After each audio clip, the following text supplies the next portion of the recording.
We also have to take in consideration the transverse humeral ligament, essentially one of the restraints of the biceps tendon.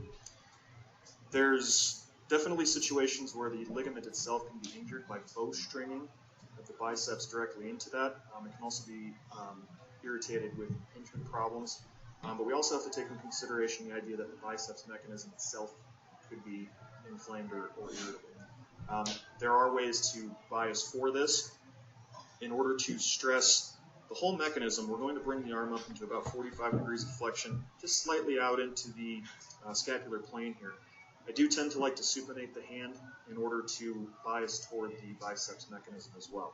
Now in this position, what we're going to do is I'm going to give her just a bit of fixation on the coracoid process, hold her in place there, and essentially my stress for this is I'm going to have her resist against me, and I'm going to sit back, just basically back onto my heels. So hold tight right there, don't let me move you. And actually we feel a little clunk on her when we do that. Okay.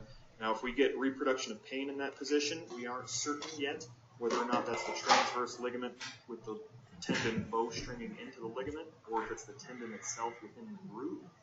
In order to bias for that, what we'll actually do is drop the elbow into extension. That should press the biceps tendon directly into the intertrabecular groove, and then we repeat our resistance test. Hold here. And if we get pain in that position as well, that would tend to inculcate the tendon itself and not the ligament. Now, if we want to bias this to check either the lateral or the medial component, insertions rather, of the ligament, we will externally rotate the arm or internally rotate the arm. If we keep her in internal rotation, the bowstringing of the tendon will tend to affect more the lateral edge of the groove. If we externally rotate the arm, it will tend to affect more the medial edge of the groove. And our test is just the same. Hold the coracoid process in place and then resist at the elbow.